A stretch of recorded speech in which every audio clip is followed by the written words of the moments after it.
I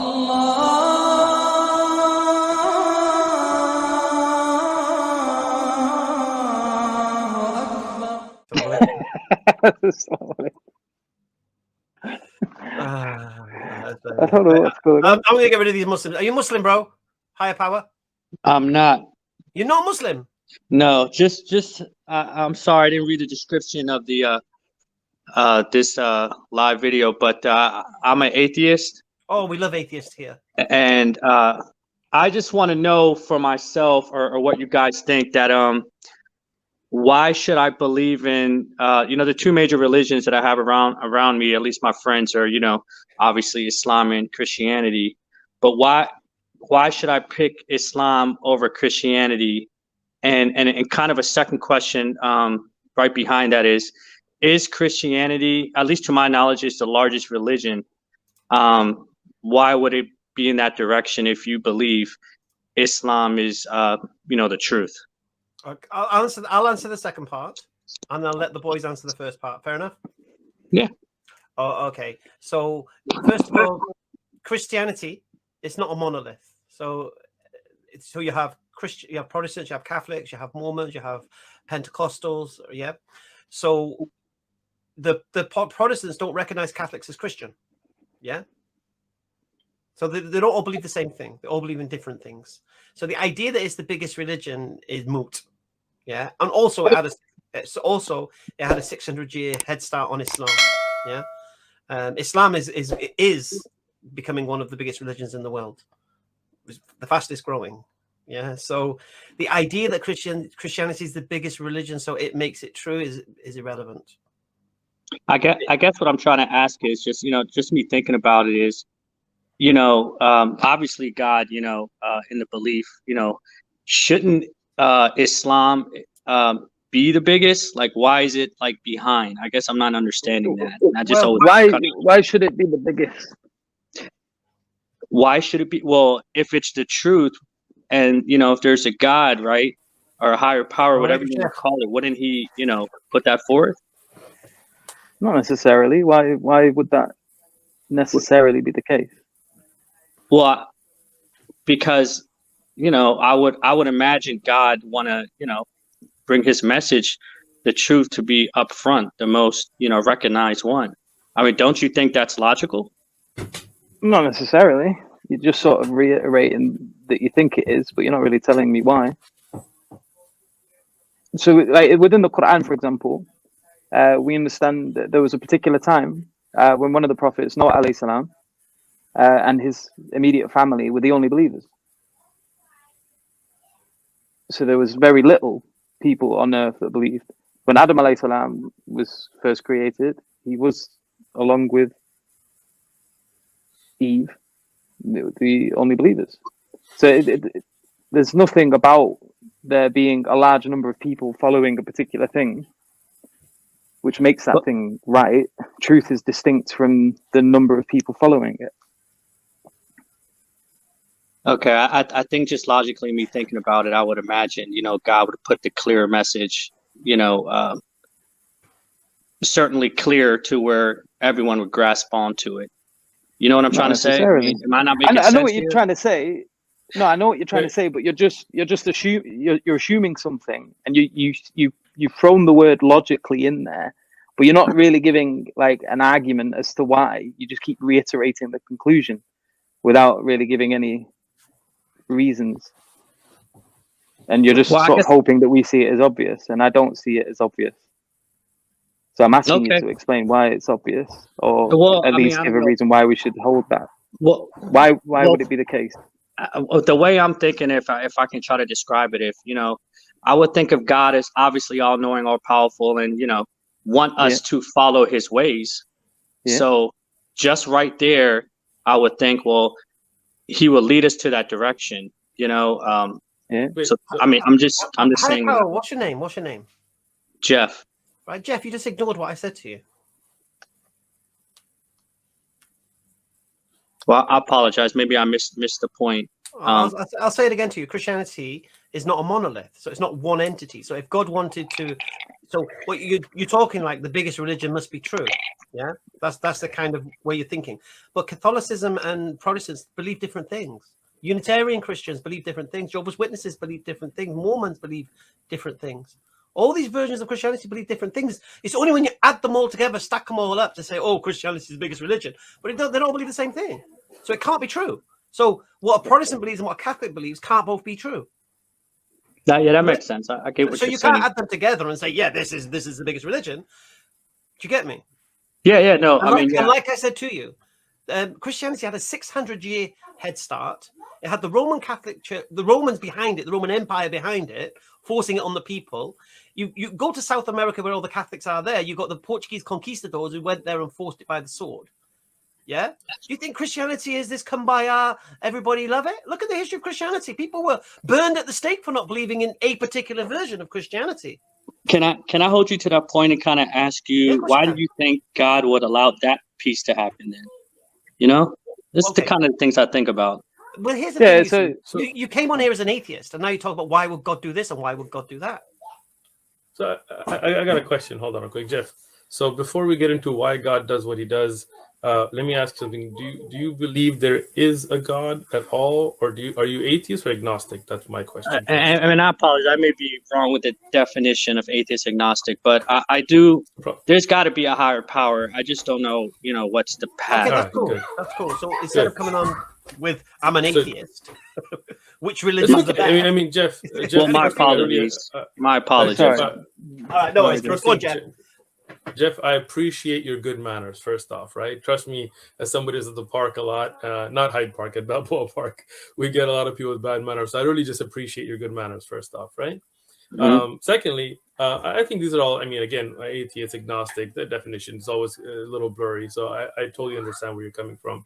So you do believe there is a higher power, and I'm glad because we agree. And you're just not sure what that higher power is or who that higher power is, right? Is that where you're coming from? Yeah, and okay. Yeah, yep. So I got an idea for you, right? And then you criticize it or give me your feedback, right? What do you think about one great creator that created everything, the universe, other than the universe, us, the worlds, planets, everything? Not a man, not a woman, not a child, not a donkey, not a elephant, not any of that stuff. Just a great creator that is above our imagination, that is greater than us. What do you think? I mean, we're just going to take step by step. So far, what do you think? So I definitely heard of that concept. I mean, that's definitely a great possibility, of course. Good. So now that creator is obviously going to be more intelligent than us. It's going to be greater than us because he created us, right? Of course. Just like, okay, good. We're on the same page. I like you, Jeff. You're cool. All right. So now that great creator is going to know that his creation is going to have certain faults, certain strengths, certain pros, certain cons, just like anything else. Like imagine if you, Jeff, made a new microwave that doesn't just cook for you, it also cleans the kitchen for you, whatever, right?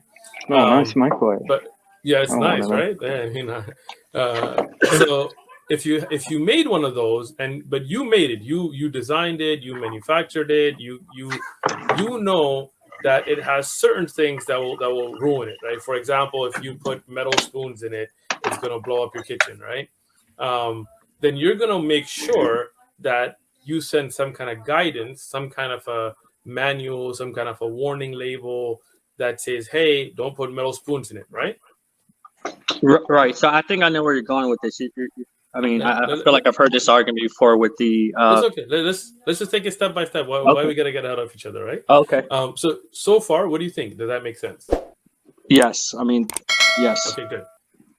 So I mean, and I know you. I mean, if you haven't watched our videos, or I'm sure you've seen other people have discussions, but it's not really a point of get you kind of a thing. It's really a point of kind of growing this idea together. So the idea is that there is a creator. Obviously, we didn't just come out of nowhere. The universe is in perfection and all that kind of stuff. And that creator would be more intelligent than us. So no doubt he would send us some kind of guidance, warnings, messengers, books, whichever form it may be in. But we do agree that it would be only logical, as you said, that would happen, right? No, I agree with that. Okay, good. So now those prophets, you can call them messengers, you can call them whatever else, that bring that message would then direct you back to, hey, the creator says XYZ, right? And then people would be obligated to then try to follow that teaching, right? So let's say, I mean, let's not, I'm not even going to Christianity, Islam. Let's take it way back, right? Let's say the creator made the first man, Adam and Eve, and gave them certain rulings, like, hey, do this, don't do that, right? And then as time passes, people start to fall off, right? Just like, sometimes you should be drinking a certain vitamin in the morning, and then after a while you're like, oh, I'm lazy, man, I just woke up, blah, blah, blah. So you kind of start falling off. So out of mercy for his creation, that creator continues to send prophets to remind them, right? Like we can look in the Bible, in the Old Testament, the New Testament, or in the Quran, you see mentions of like Abraham and so on, Moses, right? Would you agree with all of that? Yeah, I can see that. I mean, that makes sense to me. Good. Me and you are going to do your shahada today. Don't worry, man. We got you. Inshallah. All right. Inshallah. So let's go. Now, everything that has a beginning in the creation, not the creator, but the creation has a beginning and end, right? So there's, for example, there was, I'll give you an example. This is my library that you can see, right? There's the beginning that starts over there, whichever way you want to, and then there's going to be an end. There's going to be a first book that you can read, and there's going to be a last book, right? So there's going to be a first prophet, and no doubt, because the creation is all limited, there's going to be a last prophet, right? Make sense? Makes sense. Good.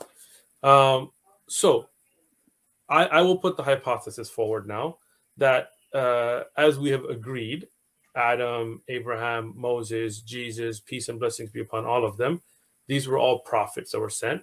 And the last of those prophets was the Prophet Muhammad, peace and blessings be upon him, right? Now, how do we know those were true prophets of God, right? This is a logical question to ask. So prophets that were sent to a certain time and place had a certain physical miracle that the people saw, right? Like we see about Moses splitting the ocean or sea. You see Jesus, peace and blessings be upon him, and his miracles, and Abraham being thrown in the fire, and so on and so on. And these were signs. And then there were signs in the earlier scriptures that would predict the next prophet to come, and so on and so on. The Prophet Muhammad, peace and blessings be upon him, this is the time period we live in, so that's the most relevant to us for us to discuss. He couldn't read or write. If you look at any historian, he was unable to read or write, right? Across the board. I mean, if you look at any Ibn Ishaq, Ibn Hisham, if you go to any of the early books of the life of the Prophet, peace and blessings be upon him, he couldn't read or write. He had no background in science or technology or any kind of astrophysics. He was not from a culture like the Greek or the Romans that contemplated such things. He had no poetic background. He never wrote a poem. There were poets in the Arabs, but he was not one of them. He was not a poet, right? For him to bring something like the Quran, right? Which, I mean, 14 and a half centuries later, we are still marveling at. We're still sitting here looking at things that were discovered by science much later that were pointed to in the Quran, linguistics of the Quran. There's still books being written about the grammar, which we call nahu, or the balagha, the eloquence of the Quran and its speech. We're still taking guidance from that book, right? We're still open to a challenge that anybody find us a single contradiction, and they cannot. 15, 20 years we've been putting this out there, right? For me, myself. Right? We still have a challenge out there. Somebody produce another book like it, or a chapter like it, or 10 verses like it, and they cannot, right? So how would you think that this man in a desert produced something like this? Wouldn't you think that's pretty incredible? I would think that depending on, obviously, I guess what's written in there, or what the proof of evidence is in there. Excellent.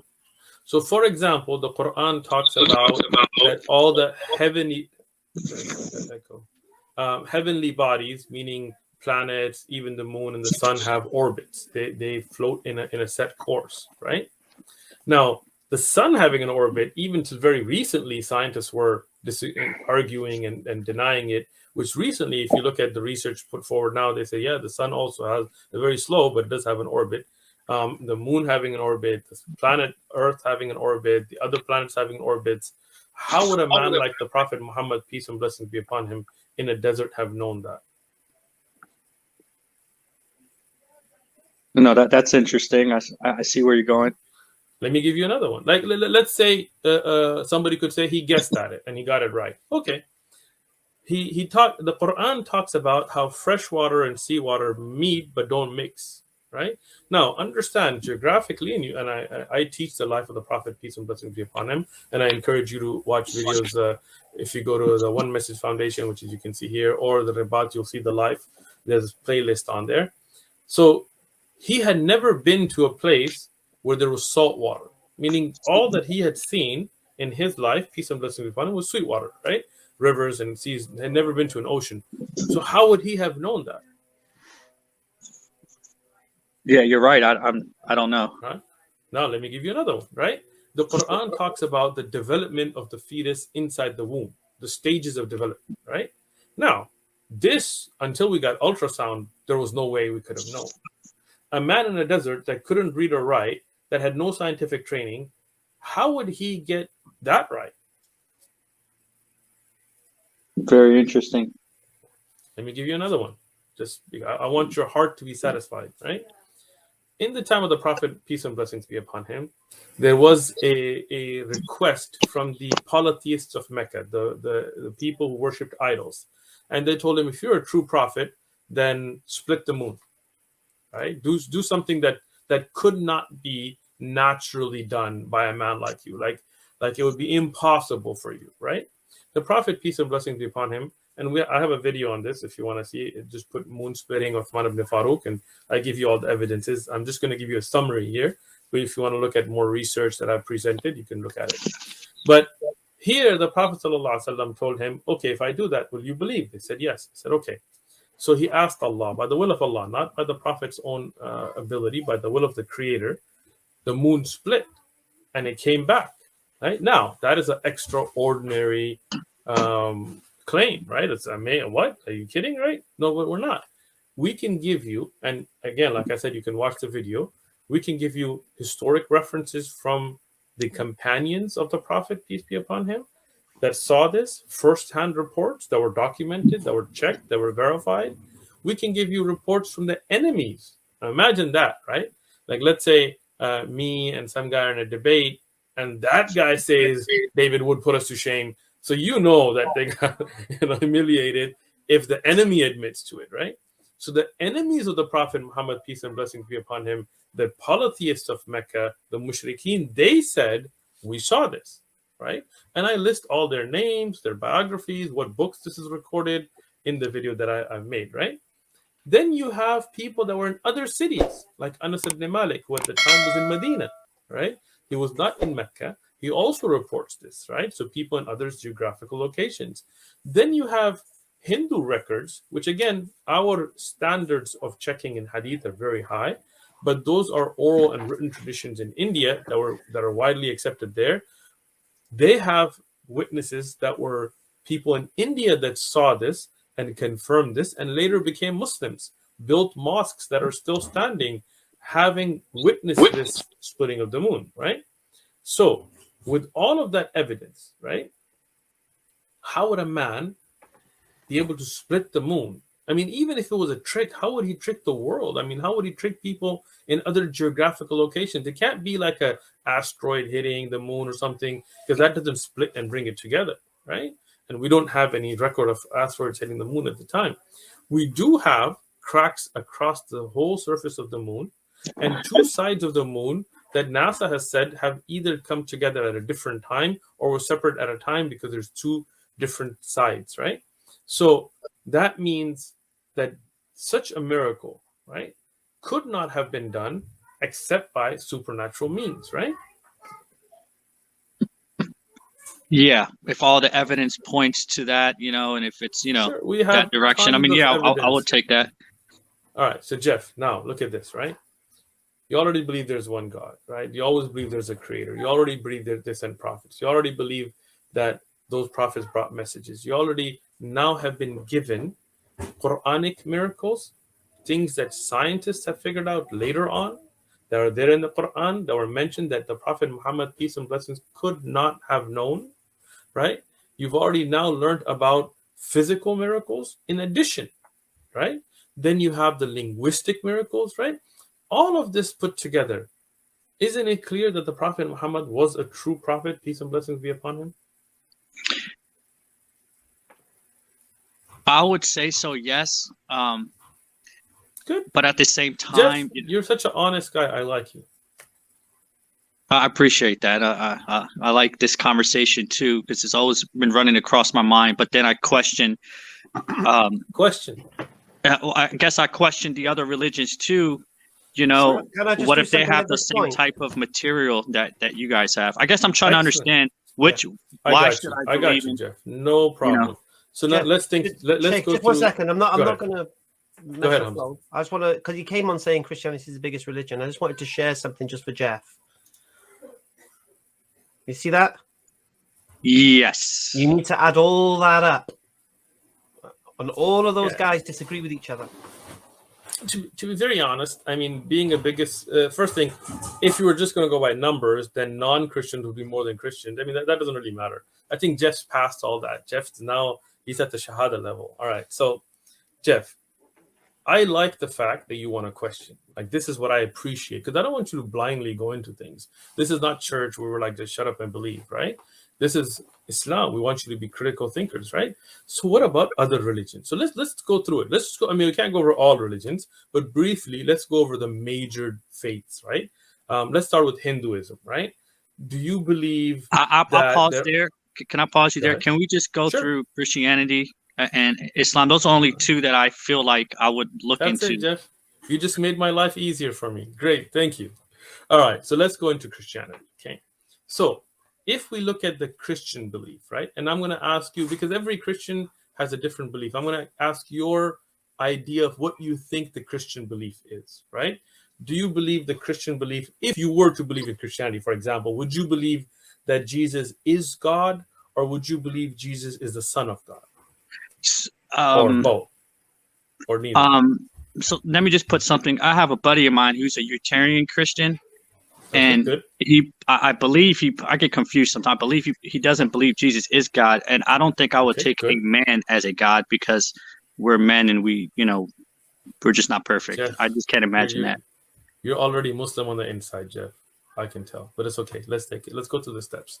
All right. So now you've already said man is not God, so Jesus is not God. Peace and blessings be upon him, right?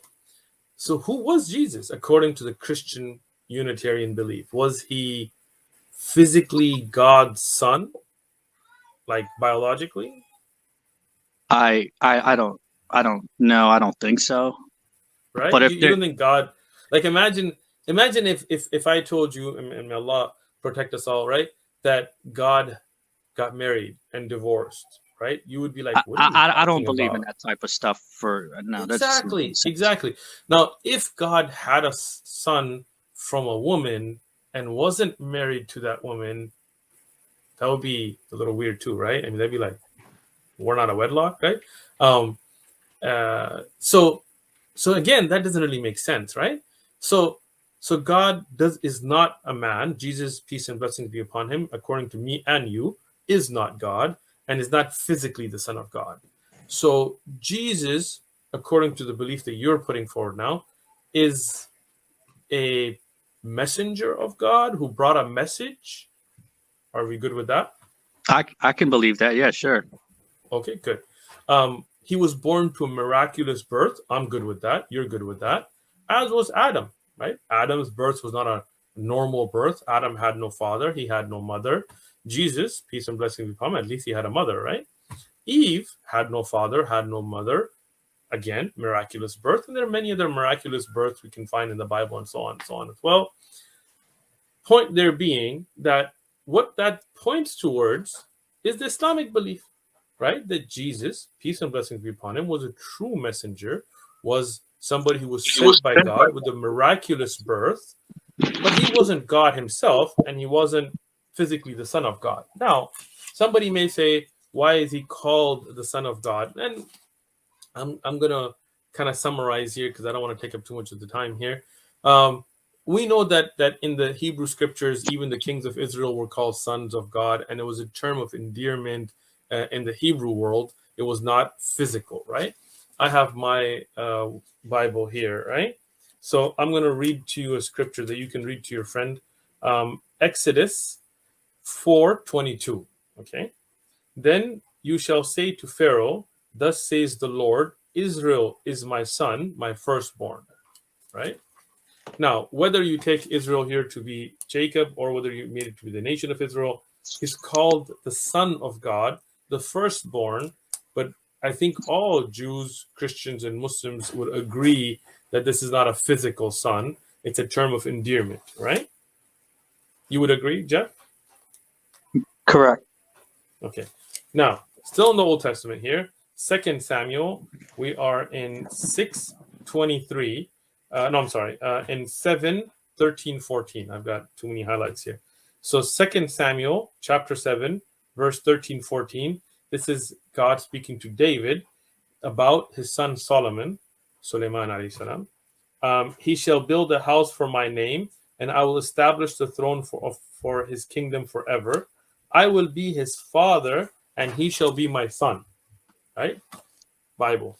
Right? Okay. Now again, Solomon here is not a physical son. I think we would agree it's a term of endearment, right?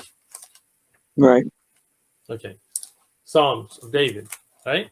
The book of Psalms, Psalms 2, verse 7. David is being addressed. And he's addressing the people now after being given the message. I will declare the decree.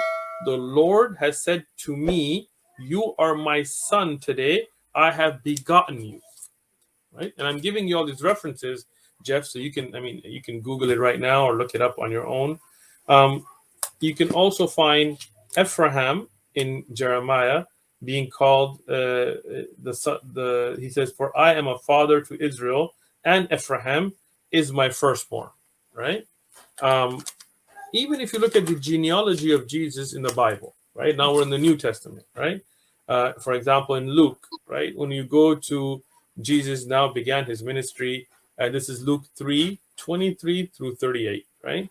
At about 30 years of age, as supposed the son of Joseph, the son of Heli, the son of Matthat, the son of Levi, and it continues on to the son of Enosh, the son of Seth, the son of Adam, the son of God. So Adam is called the son of God here in that genealogy. But I think we both agree that those are all terms of endearment. Go ahead. You could do this for an hour. Easily. No, we're done. This is the end of it, right? So what we have shown, and me and Jeff have come to an agreement, is Jesus is not the Son of God, and he is not physically God. So the Christian belief that Trinitarians and others put forward is obviously out, right? So now, when we have already agreed that those are prophets, and you have agreed now that Jesus was a messenger of God, your belief is the Muslim belief, right? Right. Definitely leaning towards that. I think probably, and sorry guys to hold you guys. I'll let you other people get on. Jeff, I have to say something before you do leave. No, Jeff's not leaving yet. I haven't done the shahada yet. To be honest with you, the sheikh has preempted me from what I was going to say, because you came on with this dichotomy: is Christianity true or is Islam true? Right. Yeah. That was my biggest question. Yes, and I appreciate you letting me know there's different. I guess there are denominations. Yeah. I didn't know that. But if Christianity is true, Islam is false, and if Islam is false, Christianity is true. Exactly. If Islam is true, Christianity is false. Yeah.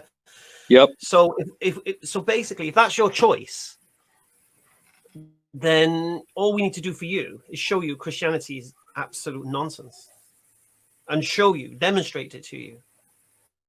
If that's your choice, if that doesn't make Islam true, but you need to let go of this idiocy of Christianity. Really, honestly, yeah. I think Jeff is already past. Jeff, look, I know Shaitan. No, he needs wrecking. He needs wrecking. He's leaning at the moment. We don't want no leaning. We want. No. Jeff is there. So Jeff, look, Allah, the Creator, wrote for you to be here. Right? This is not an accident. Okay? You were meant to come here. We were meant to be here. This is what was written for us to have this conversation, right? But now you have a choice, right? You and me have gone through and come to an agreement that there is only one God, that God is not a man. He doesn't have kids. He doesn't have a wife. He doesn't have roommates. He doesn't have brothers and sisters and those relations that are human relations. That God sent the messenger, Jesus, peace and blessings be upon him, and sent the messenger, Muhammad, peace and blessings be upon him. So you are a Muslim. That is there. Now what's going to happen, and I'm going to tell you from experience, is the devil or the shaitan, I'm not saying, not like the Hollywood version, but the actual one, he's going to whisper right now to you. And this is one of the proofs of the unseen. He's going to tell you, don't do it. Think about it. Don't, no, right? But you need to fight that. You need to be like, look, we've gone through this conversation. We've come to an agreement that there is one God. That God sends messengers. I have come to realize that so many of the miraculous things in the Quran are there. So many physical miracles, linguistic and scientific miracles. You are a Muslim, right? What's wrong with the belief? You tell me, what is stopping you from believing that there is one God and all those, Moses, Abraham, Jesus, Muhammad, peace and blessings upon him, were the messengers of God? I guess me not knowing kind of their history or not done enough homework to understand. Excellent. In my own research of who they really are, what they've accomplished, and things in that nature. I think the smartest thing for me to do now is to really ask more questions when I do more research. Read the Quran itself, and see how far I can go with it, and then go that direction. But Jeff, let me give you a pinnacle, please. Let me give you some kind of, because otherwise you're going to go here, go there, read this, what's that? You get me? And you just need to believe one thing, Jeff. And you know what that one thing is? What's that? That Muhammad, peace and blessings upon him, is a messenger of God. Yeah, that's all you've got to believe now. You believe in a creator, and all you need to do now is believe Muhammad's his messenger. Yeah. Okay. Right. Now, the reality here is this. Now, he made a claim in the desert 1400 years ago that he was a messenger of God. Yeah. What are the options that we can say could be the reality? So we believe in the absolute truth. We believe in absolute realities. But what could it be? So, for example, the Christians will make the claim it wasn't an angel that came to him. It was a devil pretending to be an angel to convince him he was a messenger of God. So that's one claim. He was deceived. So he thought it was an angel, but it wasn't. Two, he was crazy. He'd been fasting and he was seeing visions of angels and he thought he was a messenger of God, but it's all in his mind. So he was crazy delusional. Three, the atheist claim is that he was lying. He was making this up. He invented this religion for his own personal gains. Or four, he's telling the truth. All you have to do is investigate those four claims and determine which one do you believe is the truth. Now, this idea about you believing in God, only one messenger in history said he came for you, Jeff. Jesus didn't say he came for you. Only one man in history ever claimed to come for the whole world, and that was the Prophet Muhammad, peace and blessing be upon him. And he didn't just say it, he enacted it. So when Allah says in the Quran, and we said, "O Muhammad is a mercy to mankind," the Prophet, peace and blessing be upon him, sent messengers out to Persia, to Egypt, to Byzantium, calling them to worship the God of Abraham, demonstrating his mission. Yeah. Now, if you're waiting for a messenger, yeah, you don't listen to someone else's messenger. You listen for the messenger come for you. Yeah. Makes sense. Only one man made that claim, and you just test that claim. It is as simple as that.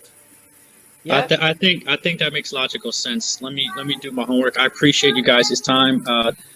It makes a lot of sense. Jeff, one last thing before you leave. So, look up the moon splitting video. All right. I want you to watch it, be critical, think through it. Get a copy of the Quran. If you don't have one, Hamza will get you one. Right. And don't wait till you think you have understood everything about everything, right? I'm a student of knowledge. I've been studying since the late 90s or middle 90s. I'm still a student of knowledge. I'm still a beginning student. I have masters in Islamic sciences, but I still believe myself to be a very small beginning student who's just learning the ABCs, right? So knowledge is never going to be finished. Right? This is a trick of the devil to stop you from your shahada until you have worked through everything, right? As Hamza said, do you believe there is a creator? Yes.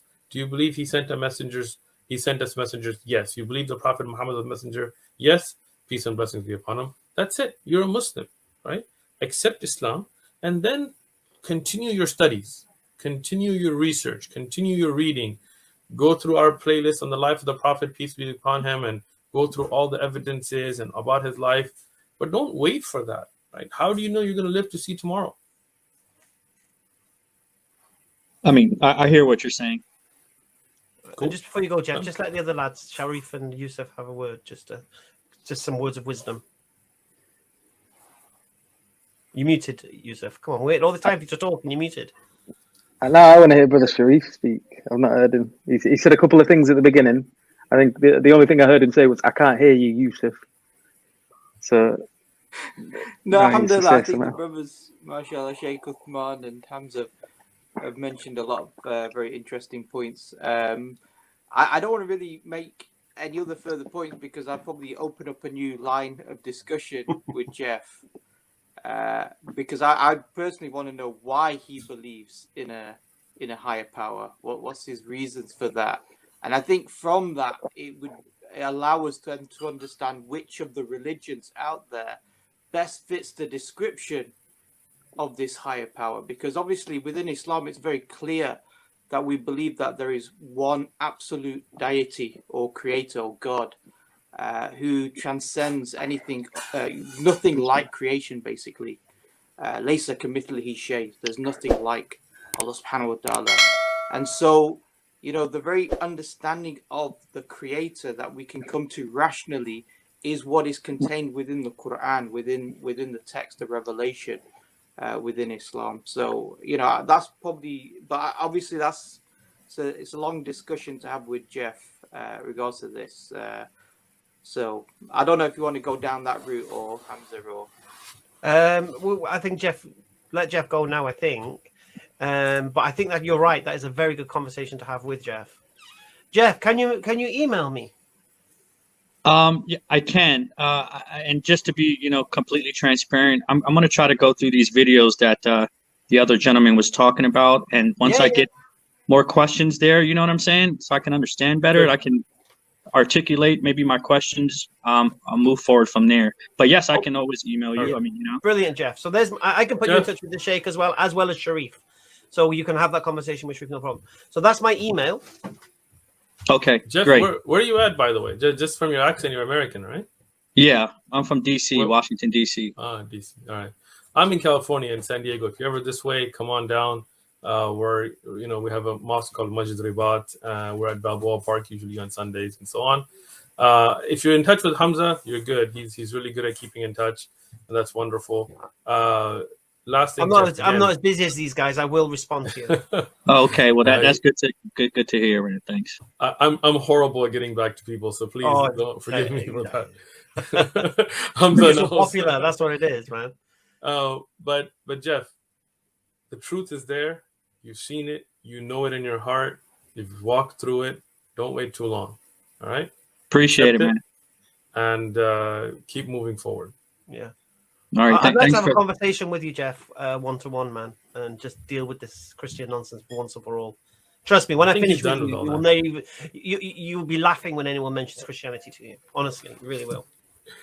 All right, cool. Thanks, man. No, I appreciate that. And I mean, I got no more to say right now, man. I appreciate it, guys. Thank you. Thank you. Have a good day. Peace, Jeff. I know sheikh you spelled shahada, but inshallah. Inshallah. Our ma alayna illa balagul mubin. It's not upon us except to convey the message clearly. Jeff, I mean, from where he came on the show to where he's at is worlds apart, which is great. And that's all. I mean, the hidayah is from Allah. All right, use it.